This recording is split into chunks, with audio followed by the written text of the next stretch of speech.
Hello my dear friends, and welcome back to another Star Wars news update. So today we've got a lot to get through. We're going to start with an exclusive from Empire Magazine for the Star Wars Andor series, and then afterwards we're going to be talking about Boba Fett and whether The Mandalorian Season 3 can save his character after the Book of Boba. So no more jibber jabber, let's dive straight into it. So first things first, an exclusive for Star Wars Andor, the one series that I've been saying is going to be the best of all of them on Disney+, and believe me when I say that is going to be the case. So we've got a new picture, an awesome looking Diego Luna as Cassian Andor riding on a speeder bike with Stellan Skarsgård's character Luthen Rael. Now this picture from Andor Season 1 is the scene that the brand new LEGO set is based on, and that set, which is called Ambush on Ferrix, gives the information that the planet they're on is Ferrix. And doesn't Diego Luna look amazing? Well now my dear friends, let's dive into the interview, because Tony Gilroy explains this series is going to cover 5 years within 2 seasons, and that's going to lead us right into Rogue One at the end of Andor Season 2. This is what they say.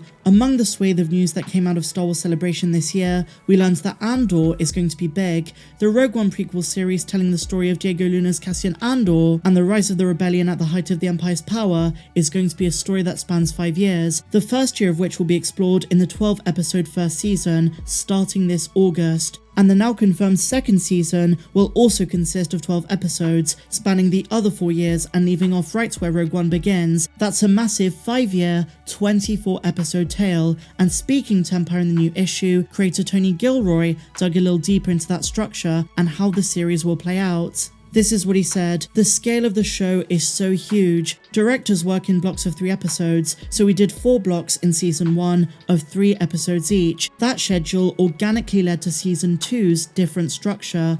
We looked and said, wow, it'd be really interesting if we come back and we use each block to represent a year. We'll move a year closer with each block. From a narrative point of view, it's really exciting to be able to work on something where you do a Friday, Saturday and Sunday and then jump a year." And he's right, that's going to be epic, guys. They go on to say for all that it's spanning multiple years within the Rebellion and the Empire, and with supporting characters including Genevieve O'Reilly's returning Mon Mothma and Stellan Skarsgård's brand new character Luthen, the thorough line here remains Andor himself, with Luna promising a more character-focused story this time around. And Luna says, "Rogue One is more about an event than the actual journey of the characters. It's quite amazing to start a show where it's not about where we can end, it's about how did we end there. Get ready, the beginning of the end is nigh." So exciting, guys. And as I've said in the past, this show is not about big cameos or big surprises, it's all about the narrative. Of course there probably will be a few here and there, but it's all about the structure of the story. What I love about Tony Gilroy in particular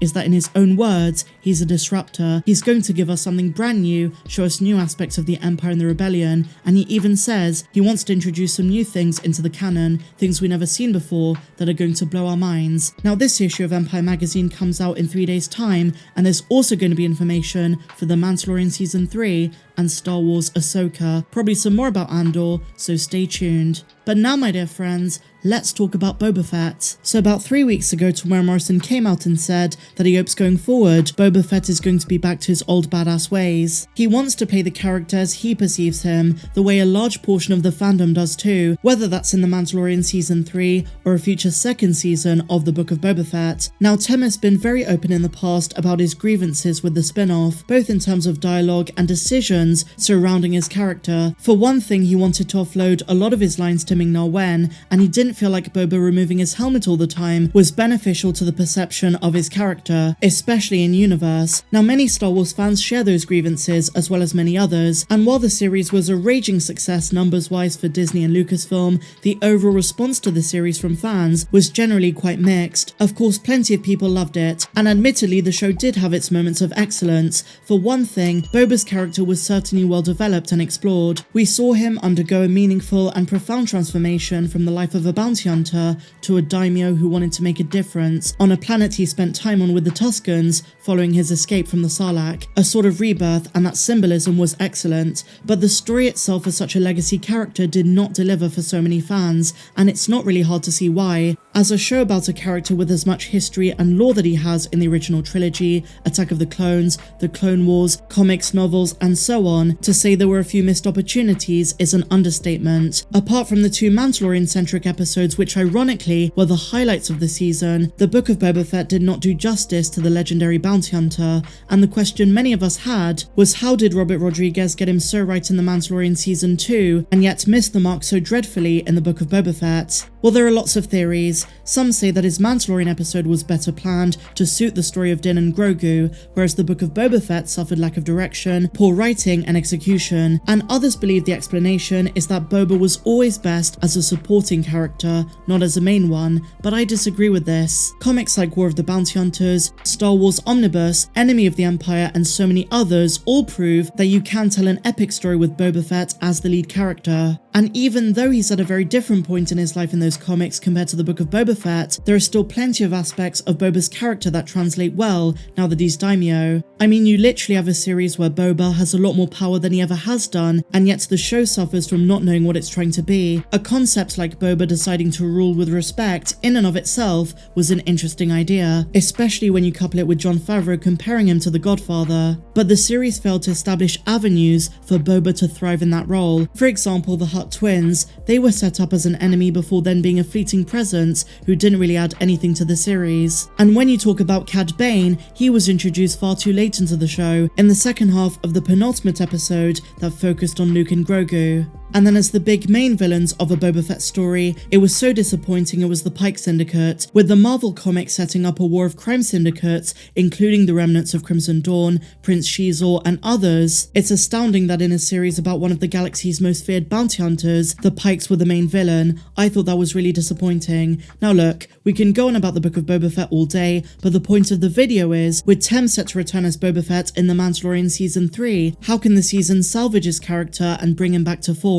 Apart from a couple of leaks, the plot for The Mandalorian Season 3 is largely unknown, but as I've always said, as Din Djarin had 2 episodes of Boba, maybe 2 episodes of Mando Season 3 should be dedicated to Boba Fett, and maybe the statement about Boba playing a supporting role will do wonders for his character at first, just to begin with, as he helps Mando and Grogu before maybe returning to Tatooine later with Fennec Shand, where maybe, and this is just speculation, another crime syndicate wants to challenge Boba for the Mos Espa throne. It'd be so awesome to see Boba going back to his old badass ways when Din needs him the most, and not only acting as extra muscle, but being a knowledgeable and intelligent envoy and ally. And then when his own affairs are threatened, he shows his mettle and uses everything he's learned from the first season of Boba and Adventures with Mando to return to his old form, this time much wiser. That's how I would envision the way the next season of Mando could save Boba's character. Now look, despite its flaws, I do think the Book of Boba Fett deserves a second season, a much more grand and epic story that allows him to be consistent and flourish